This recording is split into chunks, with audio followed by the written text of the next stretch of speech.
오늘은 본문의 내용이 무슨 내용인지 아시겠죠? 할렐루야. 그래서 말씀을 나누고 빠른 시간 우리가 성찬식을 하려고 합니다. 그렇기 때문에 여러분들 오늘 그냥 말씀을 듣지 말고 굉장히 의미 있게 들어야 되고, 그 다음에 오늘 우리가 하는 성찬식은 그냥 우리가 부활주일이나 또는 추수감사절에 하는 그런 성찬식의 모습이 아닌, 장로님들이 앞에서 떡과 잔을 나눠줄 겁니다. 우리가 나와서 받고 그 다음에 기도의 자리로 가고 또 앉아서 기도하고, 이렇게 다 끝날 때까지 기도하고 그 다음에 다 끝나면 본격적으로 기도하려고 합니다. 오늘 밤에 끝나느냐? 끝납니다. 항상 끝나는 시간은 똑같아요. 그리고 다시 한번 부탁드리는데, 축도가 끝나야 예배가 끝나는 겁니다. 꼭 뒤에 몇 자리는 꼭 자리가 비는데 꼭 내가 사진을 찍어서 개인적으로 연락할까 합니다. 할렐루야. 그거 집에 가봐야 아무것도 뭐 할 일도 없는데 그렇게 집에를 빨리 가려고 그 10분을 못 기다려가지고 그러지 않기를 바랍니다. 한번 따라서 하겠습니다. 나를 기념하라. 나를 기념하라. 할렐루야. 자, 나의 신앙의 기본기는 무엇일까? 나의 신앙의 기본기는 무엇일까? 내가 항상 돌아가는 제자리는 무엇인가? 자, 이거는 여러 경로와 여러 관점에서 정리해 볼 필요가 있습니다.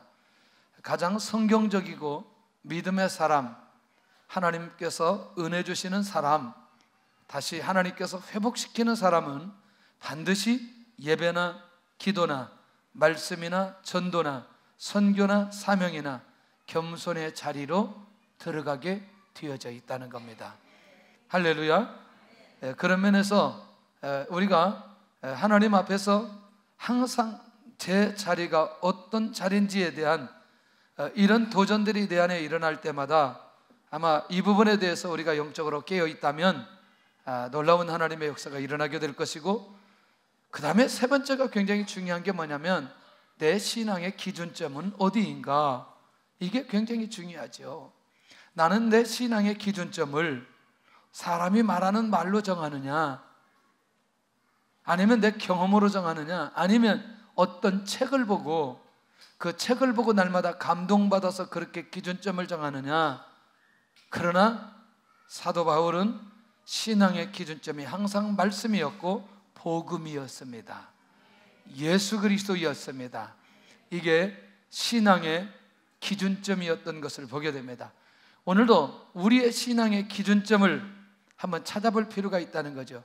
리더십을 가진 자의 공의는, 제가 말할 때 리더십은 복음의 리더십, 선교사의 리더십, 목회자의 리더십, 영적인 리더의 리더십을 가진 자의 공의는 누구일까? 무엇일까? 누구일까가 아니고 무엇일까? 그러면 제가 리더십을 가진 자라고 말할 때 누구 얘기를 하고 있어요? 지금 누구 얘기해야 돼요? 잠깐 바울 얘기해야 된단 말이죠. 바울 얘기. 할렐루야. 이거 좀 약하게 좀 틀어주세요. 자, 여기 에어컨. 그러면 그 리더십을 가진 자의 공의는, 첫째는 이 고린도 교회를 11장 2절에는 지난주일 때는 칭찬했어요? 칭찬하지 않았어요? 칭찬했어요. 할렐루야. 칭찬했어요? 칭찬하지 않았어요? 칭찬했어요. 뭐냐? 바울을 기억하고 바울을 통해서 전하여 준 전통을 지킨 것을 보고 고린도 교회를 칭찬했습니다. 기준점이 있어요? 기준점이 있어요? 바울을 기억했다는 건 바울이 가르쳤던 내용도 기억했다. 할렐루야. 굉장히 귀한 거죠. 그리고 그것을 보고 이 고린도 교회를 마음껏 칭찬했다. 성가대, 그래서 내가 앞으로 아까 칭찬을 했는데 순간적으로 이제 얘기들을 하기 시작하는데, 할렐루야, 오늘 밤만 견뎌자. 응? 오늘 밤만 잘 들어. 그럼 다음 주에 이쪽으로 오기 때문에 오늘 밤만 잘 견뎌내봐. 자, 두 번째는 아까는 뭐 했더니 칭찬했더니 지금은 뭐 하냐면 오늘 본문 11장 17절에 책망하고 있는 것을 보게 됩니다. 도대체 책망의 내용이 뭘까? 교회에 대해 파벌이 생기고 분쟁을 일으켰던 것을 보고 사도 바울이 고린도 교회를 책망하고 있는 것을 보게 됩니다. 자, 그러면 제가 이렇게 질문을 던질게요. 칭찬하는 내용도 어느 교회고 고린도 교회고, 책망하는 내용도 어느 교회고 고린도 교회고, 그러면 고린도 교회 안에 칭찬해야 될 내용도 있고 책망해야 될 내용도 있다. 할렐루야. 그러니까 어떤 분야에 대해서는 고린도 교회가 그렇게 순종을 잘하고 하나님의 인도를 받아가는 모습도 있지만, 어떤 모습에는 책망받아야 될 내용도 그 안에 있었다는 얘기입니다. 그러니까 칭찬이 많다고 해서 책망받을 내용까지 덮어가거나 그것을 문제 삼지 않는 바울 사도의 중심은 아니라는 얘기입니다. 다시 말하면 사도 바울은 말씀의 기준에 따라 교회를 아름답게 세워가고 있는 것을 보게 됩니다. 자기 생각이나 자기 판단이나 자기 경험이 아닌 복음 안에 말씀의 기준 따라 이 교회를 세워가고 있기 때문에 이 사도 바울이 가지고 있는 그 공의, 때로는 사랑으로, 때로는 은혜로, 때로는 축복으로 다가가지만 어느 때는 징계와 채찍으로, 책망으로 이 고린도 교회에 있는 성도들에게 다가가고 있는 것을 보게 된다는 거죠. 그런 면에서 바울 사도는 자기의 생각이나 경험으로 결국 그 공의의 기준을 세우지 않았다는 것이 매우 중요하다. 할렐루야. 할렐루야.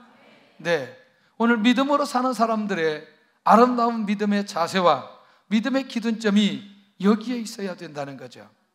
자, 영적인 사람들도 관계에 의해서 기준이 무너질 수 있다는 겁니다. 무슨 얘기냐? 자기와 가까운 사람이 잘못하였을 때는 잘못한 게 아닌 거죠. 무엇 때문에? 가까운 것 때문에. 자, 자기에게 유익을 가져다 주는 사람에게 문제가 있을 때, 잘못되어졌을 때에 문제가 있다고 말하지 않는다는 거죠. 무엇 때문에? 나에게 뭘 가져다 주기 때문에? 유익을 가져다 주기 때문에. 할렐루야. 할렐루야. 강옥희 권사님이 우리 교회 온 지 얼마나 되셨죠? 나 만난 지 20년이나 됐어요? 근데 이렇게 안 변했어요. 처음 오셨는데 선물을 가지고 왔어요. 근데 그 선물이 내가 정말 마음에 드는 선물이었어요. 제가 이렇게 말했습니다. 권사님 기억하실지 모르겠지만 이 선물을 자주 가져다 보면 내가 제대로 할 말을 못하게 할 수 있다. 못할 수 있다. 그러나 이렇게 나한테 선물을 가져올 때 진짜 내가 제대로 하나님의 말씀을 할 때 하나님의 말씀을 들을 수 있어야 된다. 그래야 영적으로 서로 무너지지 않는다. 기억나요? 대란. 그런 게 기억이 안 나면 어떻게, 그렇게 중요한 하나님의 음성을. 그러니까 20년이 지나도 안 변하고 저렇게. 그때 그 말이 기억나야 되는데 너무나 중요한 하나님의 말씀을 했는데 기억이 안 나요. 제가 하는 이 말을 기억하시죠, 여러분들? 무슨 의미인지 이해되시죠? 예, 나에게 누가 더 잘하고 선물을 가져다 주는 것 때문에 진짜 영적으로 진단하고 하나님의 말씀을 나눠야 될 그것을 놓쳐버리면 서로 무너지게 되고 서로 하나님의 뜻을 이루어가기가 어렵다는 것이죠. 저는 그래서 그 얘기 그때 했다는 얘기죠. 근데 그걸 잊어버렸다고 하니 통탄할 일이죠. 다시 그때로 돌아가서 기억하시기를 바랍니다. 두 번째는 자기와 불편한 사람이 잘못하였을 때 자기에게 해를 가져다 주는 사람에게. 갑자기 왜 커져가요 소리가?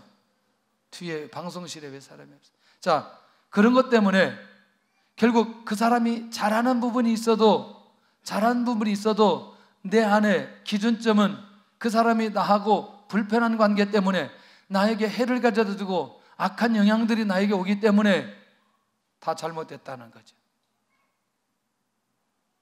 그러니까 내가 좋아하는 사람은 그 사람이 잘못된 것도 잘못되지 않았다고 말할 수 있고, 내가 불편한 사람은 그가 잘하고 있는데도 불구하고 잘못됐다고 말할 수 있는 가능성이 충분히 가능하다는 얘기죠. 우리가 영적인 사람이라고 말하지만, 그러나 사도 바울은 그런 관계가 아니라는 거죠. 이 모든 것들을 다 초월해서 언제나 하나님의 말씀과 복음 안에서 모든 것들을 정리하고 그 안에서 공의를 세워가고 있는 것을 보게 되더라는 것이죠. 할렐루야. 우리의 자녀들과 우리 공동체 모두의 관계 속에서도 바울이 가지고 있었던 공의의 리더십이 우리 안에도 살아날 수 있기를 바랍니다. 자, 어떤 사람에게는 반드시 칭찬할 부분도 있지만 또 책망할 부분도 있다는 것이죠. 어떤 사람이 책망할 부분도 있지만 그 사람에게 또 칭찬할 수 있는 부분도 있다는 겁니다. 할렐루야. 이런 기준점을 잘 보고 그 공의를 세워갈 수 있는 그 사람이 공동체와 영혼과 개인을 세워갈 수 있다는 것입니다. 할렐루야. 그렇다면 고린도 교회를 향한 칭찬하지 않는 내용이 뭐냐?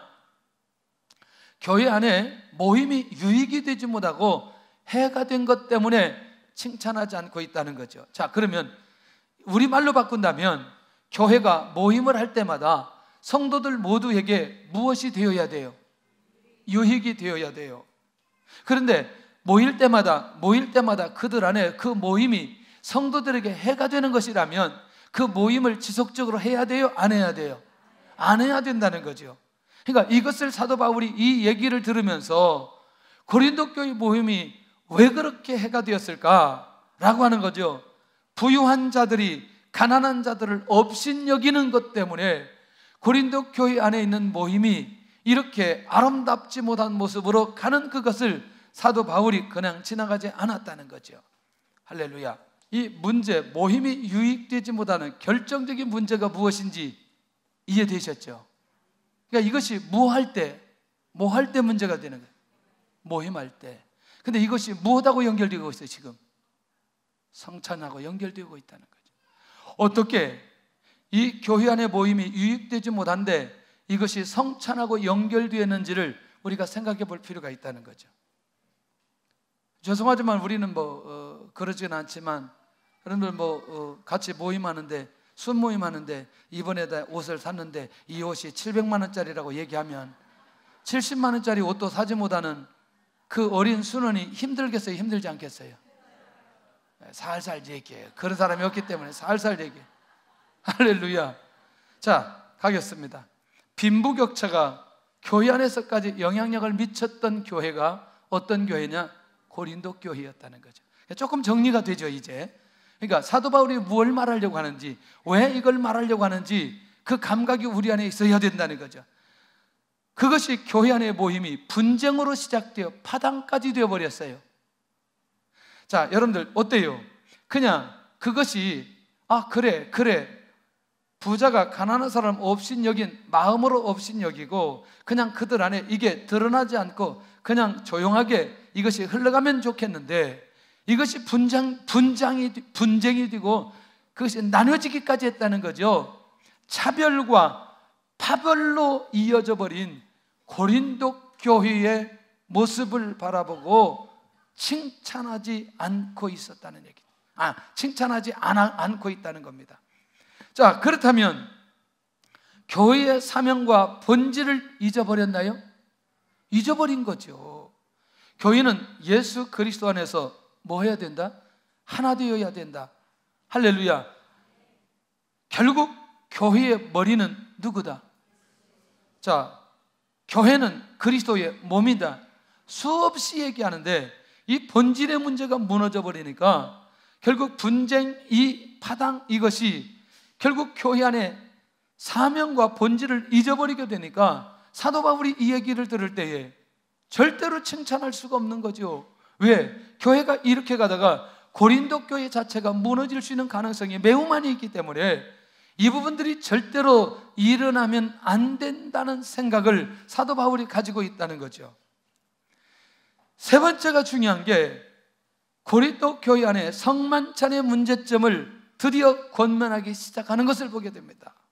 자, 이제 눈이 열려져서 이 내용을 잘 들어야 됩니다. 지금하고 수천 년의 갭이 있기 때문에 이것을 그 시대의 동시대의 관점에서 보는 거하고 지금에 보는 거하고 약간의 차이는 있습니다. 자, 고린도 교회는 애찬부터 교제를 나누지 않았다는 거죠. 자, 조금 더 가볼게요. 뭐냐면 그들은 먼저 먹고 취함으로 본질을 놓쳐버렸어요. 다시 말하면 성도의 교제도 놓쳐버렸고 주님과의 교제도 놓쳐버렸던 이 고린도 교회의 모습을 발견할 수 있다는 것이죠. 자, 여러분들 애찬을 나눌 때, 음식을 나눌 때에는 누구하고 교제가 이루어져야 돼요? 성도들끼리 교제가 이루어져야 돼요. 성찬을 나눌 때는 누구와의 교제가 이루어져야 돼요? 주님과의 교제가 이루어져야 돼요. 그러니까 고린도 교회는 애찬과 성찬의 본질의 의미를 다 잊어버렸다는 거죠. 정리되나요? 무슨 말인지 이해가 되나요? 그러니까 결국 이 교회가 모일 때마다 있는 자들과 없는 자들의 그 나눔의 연장, 다툼의 연장이 되어버리고 마는 그 상황까지 가게 되어졌다는 거죠.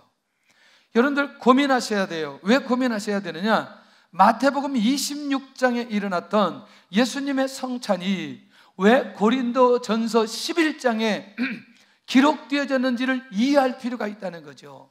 이것을 가르치기 위해서, 고린도 교회에 가르치기 위해서가 아니라 고린도 교회 안에 있는 이 성도들이 성만찬의 의미가 무엇인지를 이해하지 못하고, 그리고 이 본질을 놓쳐버리는 것이 교회의 공동체가 나눠지고 무너질 정도까지 가버리게 되어졌다는 겁니다. 할렐루야. 심각하게 되죠. 자, 문제의 핵심은 애찬과 성만찬을 일반 식사로 전락시켜버렸다는 겁니다. 누가? 고린도 교회 성도들이. 할렐루야. 할렐루야. 사람들이요, 밥을 먹자고 해요. 저는 30대에 밥을 먹자고 하는 걸 잘 모르겠더라고. 왜 그렇게 밥을 먹자고 하냐? 밥을 먹자고 하냐? 바쁜데 왜 이렇게 밥을 먹자고 해? 근데 지금 깨달았어요. 밥 먹을 때 얼마나 많은 교제가 이루어지는지. 여러분들, 불편한 사람과 식사할 수 있어요, 없어요? 없어요. 관계가 회복되어지는 거죠. 그러니까 본질의 문제를 해결하지 않는, 본질의 문제를 놓쳤다라고 하는 의미가 무엇인지 이해할 필요가 있다는 거죠. 어떤 사람은 미리 먹고 어떤 사람은 너무나 많이 마셔가지고 취해버렸어요. 에? 뭘 먹고 취했어요? 포도주 먹고 취해버렸어요. 여러분들, 주님께서 포도주 성찬 잔을 주실 때에 그것이 의미가 무엇인지를 분명하게 가르치고 잔을 주신 거 맞아요? 그러니까 그 의미를 놓쳐버리고 결국 그것을 마시는 데 집중하다 보니 이들이 취해버리는 거죠. 이게 아니잖아요. 성찬은 이게 아니잖아요. 할렐루야. 어떤 분들이 꼭 성찬하고 나서는 아이고 너무나 감질난다, 조금 더 주지, 아니면 잔을 좀 크게 해주든지, 사서 먹어 그걸만, 성찬하는데 그것만. 그래서 오늘도 종이컵 큰 데다 하려다가 아니 우리 잔이 있는데 그 잔을 새로 사려고 다 버렸다는 거예요. 그러면 종이컵으로 하지. 야, 오늘 포도주 엄청나게 들어가겠다. 그러더니 다시 찾았대. 또 좋을 뻔했다가 놓쳐버렸어요. 그러니까 결국 뭐냐면 본질을 놓쳐버리니까 이런 상황까지 가게 되는 거죠. 자, 고린도 교회의 만찬이 주의 만찬이 아니라고 사도 바울이 단언해버린다는 거죠. 너희들이 먹는 그 만찬은, 그 성찬은 하나님께서, 주님께서 원하는 만찬이 아니다. 그러니 그들을 칭찬할 이유가 없었다는 겁니다. 할렐루야. 그러니까 이게 시대적으로 당시에 이 성찬에 대한 문화와 우리의 성찬에 대한 문화가 다른 건 사실입니다. 맞지요? 그러나 의미만큼은 절대로 놓쳐서는 안 된다는 겁니다. 할렐루야. 초대교회의 애찬과 성찬의 의미의 방법은 고린도 교회는 먼저 집에서 식사를 가지고 오고 공동 식사를 하면서 교제를 나누었던 고린도 교회였습니다. 자, 그런데 가장 아름다운 애찬과 성찬은 애찬 후에 성만찬이 진행되는 것이 가장 아름다운 것이었습니다. 여기에 주의 은혜를 묵상하면서 주를 기념하면서 주님의 십자가의 고난과 주님의 죽으심을 기념하며 그 만찬에 참여하게 되어질 때에 복음의 놀라운 은혜가 그 현장에 임하게 되어지는, 그러니까 가장 아름다운 게 무엇인지, 그리고 정말 주님께서 받으시고 기뻐하시는 것이 무엇인지 바울이 너무너무 잘 알고 있고, 주님께서 그때 잡히시던 날 밤에 제자들에게 주셨던 그 의미를 기억하고 싶은 거예요. 성도들이 기억했으면 좋겠는 거죠. 그런데 그렇게 하지 못한 그것을 계속해서 얘기하면서 가장 아름다운 애찬과 성찬은 어떤 것인가, 그것을 말하고 싶었던 것이죠. 성만찬은 이렇게 지켜라는 거죠. 첫째, 떡을 떼어주시면서 말씀하셨던 주님의 그 말씀을 기억해야 된다. 이것은 너희를 위하는 내 무엇이다? 몸이다. 우리를 위해서 지킨 그리스도의 몸인 것을 기념하라. 떡을 먹으면서 이 떡은 나를 위해서 찢긴 주님의 몸이다. 그것을 생각하면서, 그것을 기념하면서 이것을 받으라는 거죠. 이해되시죠? 그런데 배고파서 먹기 위해서 이 떡을 먹는 것은 무엇을 놓친 거다? 본질과 의미를 놓친 것이라는 거죠. 그러면 우리의 입장에서 본다면 그렇게 1년에 한두 번씩 또는 여기저기서 움직이면서 우리가 성찬을 참여하지만 이 떡을 먹을 때마다 나를 위해서 찢긴 그리스도의 몸이다라고 하는 걸 얼마만큼 묵상하면서 이 떡을 받았느냐는 거죠. 할렐루야. 그리스도의 몸은 아니지만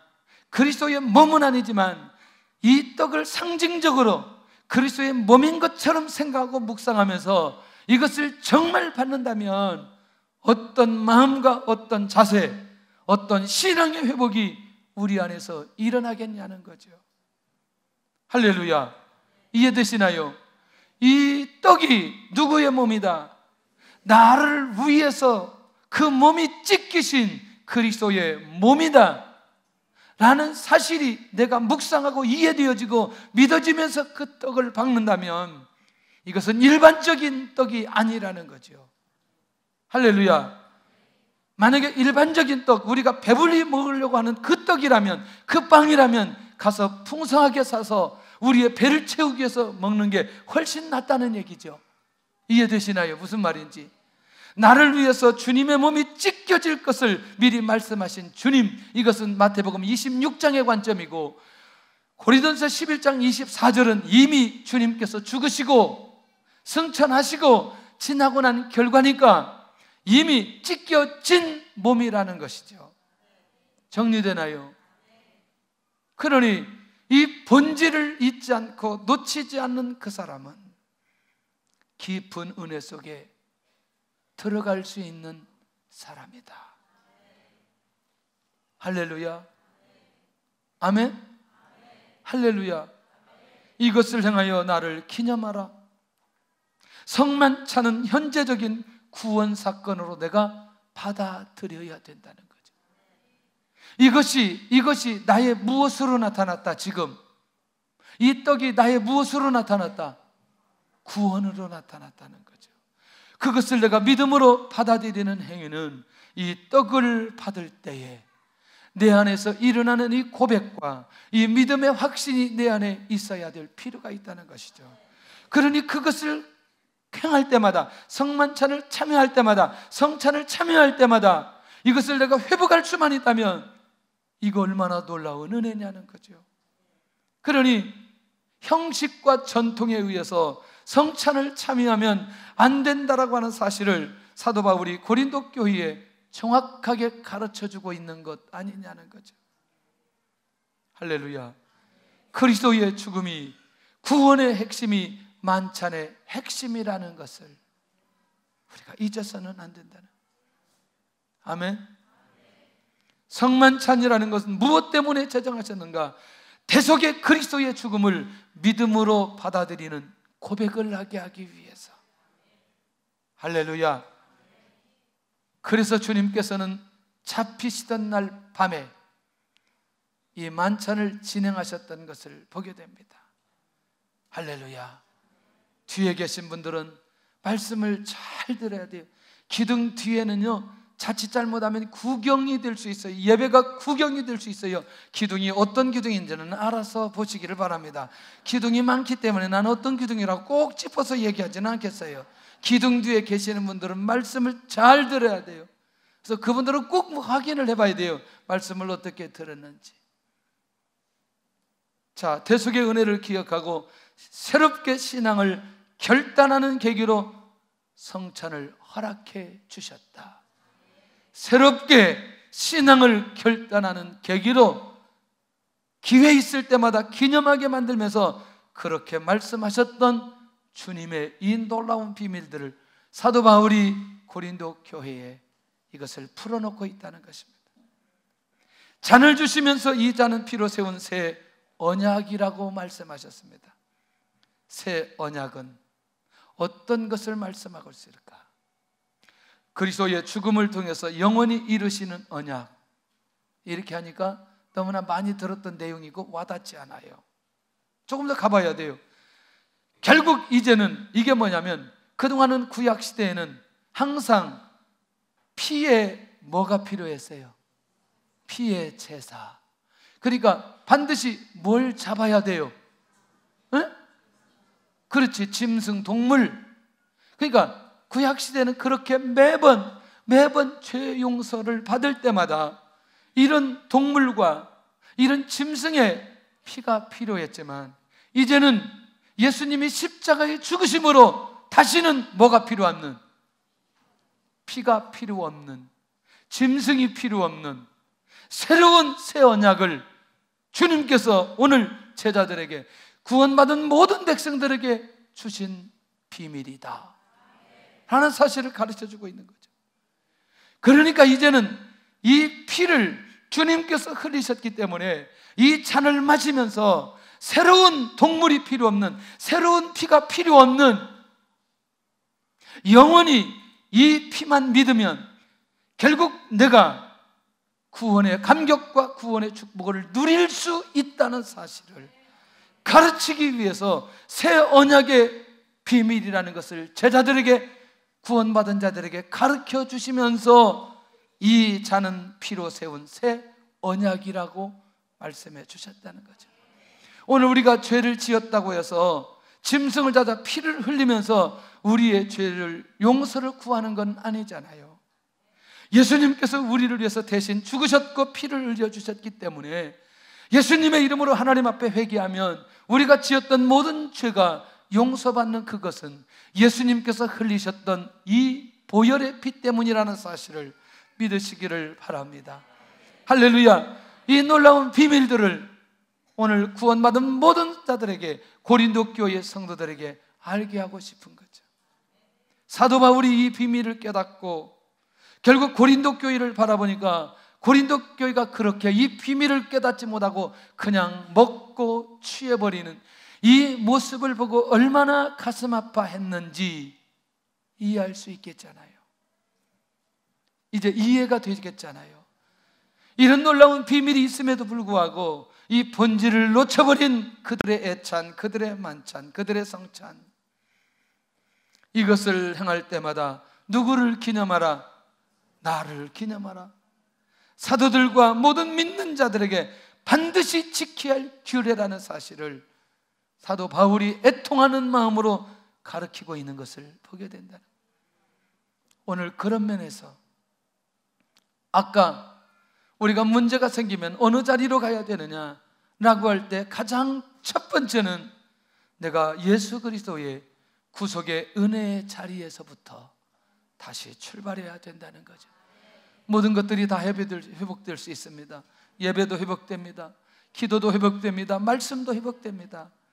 결국 우리 인생 가운데 해결할 수 없는 수많은 사건과 고난과 환난이 올 때마다 다시 율법적으로 가는 것이 아닌 십자가의 은혜로, 그리스도의 구속의 은혜로 다시 제자리로 돌아가야만이 거기서부터 출발할 수 있다는 사실을 우리에게 가르쳐주고 있는 거 아니겠네요. 저는 이 말을 몇 프로나 알아들을지 모르겠어요. 다시 나에게 고난이나 환난이나 문제가 왔을 때에 예수 그리스도의 구속의 은혜로 다시 돌아가야 된다는 거죠. 여기서 돌아가서 내 인생을 다시 점검해 봐야 된다는 거죠. 내가 구속의 은혜 가운데 있는지, 그 감사 가운데 있는지, 그 감격 가운데 있는지, 그 자유함 속에 있는지, 아니면 주님과 나의 관계가 너무나 멀리 있는지, 여기서부터 우리는 다시 점검해보고 시작해야 될 필요가 있다는 것이죠. 할렐루야. 항상 신앙의 문제가 있을 때 어디로 돌아가야 하나? 나는 신앙의 문제가 있을 때 어디로 돌아가고 있는가?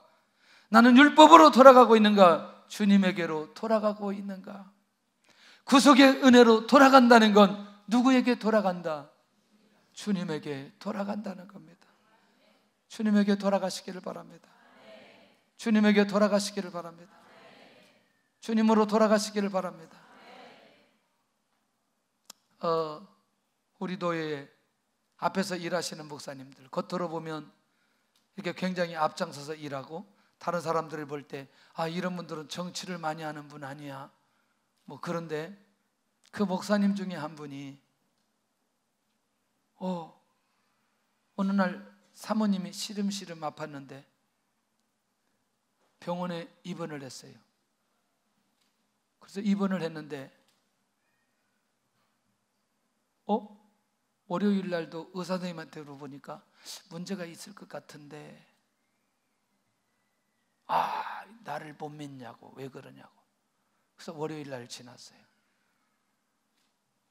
화요일 날 갔는데 화요일 날도 영 자기 아내가 정상이 아닌 거죠. 그래서 또 의사 선생님이 얘기했더니 또 막 화를 내더라는 거죠. 나를 못 믿냐. 3일째 됐는데 새벽에 갑자기 딸에게 전화가 온 거죠. 아빠, 엄마가 아무래도 이상하다고. 그래서 예배 끝나자마자 병원에 딱 갔는데, 그래서 전화를 해서 의사 선생님이 딱 나왔는데 이게 심각한 거죠. 대학병원에 가야 된다는 거예요. 급성 간 폐렴인지 하여튼 모르겠어요. 간 뭐에 관계된 거였어요. 잊어버렸는데 큰일 난 거죠. 그러면서 의식을 잃어버린 거죠. 완전히. 그러니까 간을 절개하지 않으면, 간을 이식하지 않으면 이제 살 수 없는 그런 상황인 거죠. 여러분 어떻게 생각하세요? 아들이 간을 이식하려고 보니까 안 맞아요. 며느리가 또 이식하려고 보니까 또 안 되는 거죠. 딸이 그러면 자기가 이식하겠다. 딸도 보니까 결혼하고 자녀도 있는데 딸이 이식하겠다. 그런데 이제 중요한 건 지금의 상황인 거죠. 이 목사님이 자기 평생의 중환자실에 앞에서 기도하기 시작하는 거죠. 자기 평생에 하나님 앞에 엎드려서 회개하기 시작하는 거예요. 지금까지는 모든 상황들을 다 내려놓고 얼마나 울면서 기도했는데 이분이 절대로 울지 않은 분이에요. 바늘로 찌르고 송곳으로 찔러도 십자가에 못 박혀도 울지 않을 분이에요. 그렇게 기도하고 났는데 5시간이 지난 거예요. 5시간. 그래서 여차저차해서 그 딸이, 그러니까 간을 완전히 다 떼어주는 거예요, 엄마한테. 왜냐면 완전히 간이 다 망가져가지고. 그 이제 딸은 딸대로 입원하고 엄마는 엄마대로 입원하고, 그래서 간을 완전히 떼서 엄마한테 이식을 했는데, 그러면 의사가 말하기를 6개월 걸린다는 거죠. 6개월. 또 그 병원에 가봤더니 교회에 예배 드리는 장소가 있어요. 그 안에 가서 또 그렇게 기도를 해요. 누구에게로 돌아가니까? 누구에게로 돌아가니까? 6개월 만에 깨어난다고 하는데 사흘 만에 약간 눈을 뜨더라는 거죠. 그러면서 서서히 회복되기 시작하는 거예요.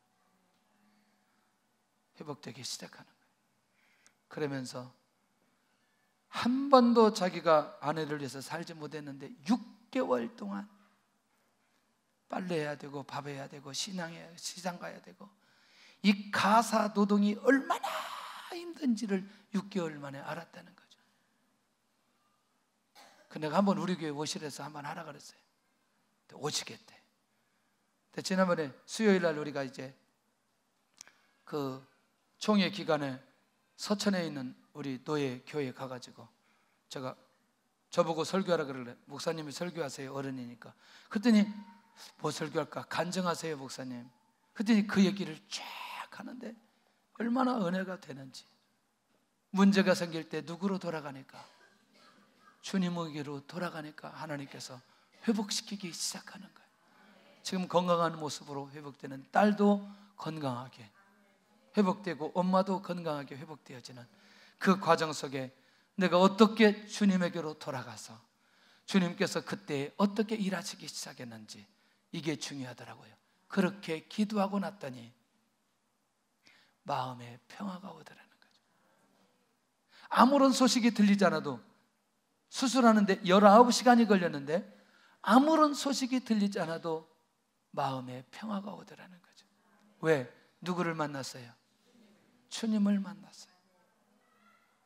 이게 성찬의 기가 막힌 비밀이 여기에 있는 것이라면 이 성찬이 전통적으로 의미 없는 것으로 돌아가서는 절대로 안 된다는 것이죠.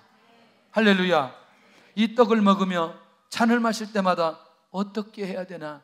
주의 죽으심을 오실 때까지 전하는 사명으로 이 떡과 이 잔을 마셔야 된다는 거죠. 그러니까 이제 예수 그리스도의 십자가의 은혜를 묵상하는 것으로 끝나지 않고 결국 이제 누가 오실 때까지? 주님이 오실 때까지 누구를 전하는 것으로? 주님을 전하는 것으로 성만찬을 행하는 결정적인 이유가 이 안에 있는 것을 보게 된다는 거죠. 그러니까 이 성찬을 할 때마다 자신의 사명과 내용을, 이 복음의 내용을 절대로 잊지 않도록 오늘 주님께서 사도 바울이 고린도 교회에 구원받은 모든 성도들에게 말씀하고 있는 것 아니냐는 거죠. 성만찬은 그럼 언제까지 진행되어야 되느냐? 주님 재림할 때까지, 주님이 땅에 오실 때까지 이 성찬은 진행되어야 된다는 사실을 가르쳐주고 있다는 거죠. 하나는 주님의 죽으심에, 하나는 주님의 재림을 바라보면서 이 성찬을 참여하는 모든 성도들에게 오늘 주님께서 주신 궁극적 은혜가 넘치게 되어진다는 겁니다. 그러면서 성만찬에 참여는 무슨 신앙 고백이냐? 그리스도의 부활과 죽음에 대해서 고백하는 거라는 거죠. 그것을 또 증거해야 된다는 거죠. 그리고 이것을 뭐냐면 대중적으로 선포한다는 거죠. 내가 십자가에 죽으시고 부활하신 주님을 믿는다는 고백이 내가 떡과 잔을 마시는 것이고, 할렐루야, 내가 떡과 잔을 마시는 건 내가 그리스도의 부활과 죽음을 내가 대중적으로 선포하겠다는 의지적 결단이 이 안에 있다는 것입니다. 얼마나 놀라운 일인지. 이것들이 매 순간마다 형식으로 지나가서는 안 된다는 것을 우리에게 가르쳐주고 있는 거 아니냐는. 주의 떡이나 잔을 합당치 않게 먹고 마시지 말라. 합당치 않게 먹고 마시지 말라. 주님의 죽음에 감사, 주님의 죽음을 기념하고 주님을 경외하지도 않고 이 떡과 잔을 마시지 않아서는 안 된다, 마셔서는 안 된다는 거죠. 결국 헬라인의 관습처럼 즐거운 연유로 생각해서는 안 된다는 것을 바울이 애통하는 마음으로 고린도 교회에 선포하고 있는 것 아니냐는 거죠. 할렐루야. 오늘 저와 여러분들은 어땠습니까? 성찬을 진행할 때마다, 성찬에 참여할 때마다 우리 안에 어떤 마음이 있었고 어떤 중심 가운데 이것을 참여했는지를 돌아보면서 다시 오늘 고린도전서 11장에 있는 이 비밀을 우리가 받아들이며 그 은혜 속에 들어갈 수 있기를 바랍니다. 만약에 그렇게 그런 의미가 없이 먹고 마시는 사람은 주의 몸과 피를 범하는 죄가 있는 사람이다. 이렇게 사도 바울은 선언하고 있다는 것입니다. 깨어있기를 바랍니다. 성찬이 이렇게 놀라운 비밀이 있고, 이렇게 놀라운 은혜가 있고, 이렇게 놀라운 하나님의 축복이 있다는 사실을 절대로 놓치지 않아야 된다는 거죠. 그런 면에서 우리는 성찬의 본질을 절대로 놓치지 않아야 된다. 시장을 해결하는 도구로 성찬을 참여하지 않아야 된다. 이것은 우리 안에서 큰 문제가 되지 않는다고 생각합니다. 취함의 도구로 성찬에 참여하지 않도록 해야 된다. 이것도 우리하고는 거리가 멀지만 의미는 우리가 놓치지 않았으면 좋겠다. 결국 현대 그리스도인들에게 성찬의 형식을 위해서 참여하는 것, 이것을 내려놓아야 된다. 그리스도의 몸을 기념하지 않고 참여하는 것, 이것도 내려놓아야 되겠다. 그리스도의 감사하는 마음이 없이 참여하는 것, 이것도 내려놓아야 되겠다. 그리스도의 죽음을 기념하는 것이 없이 참여하는 것, 이것도 내려놓아야 되겠다. 그리스도를 믿고 경외하지 않으면서 참여하는 것, 이것도 내려놔야 되겠다. 그리스도를 믿는 믿음 없이 참여하는 것, 이것도 내려놔야 되겠다. 성찬에 참여해도 아무런 감동과 은혜 없이 참여하는 이것 또한 내려놓아야 되겠다.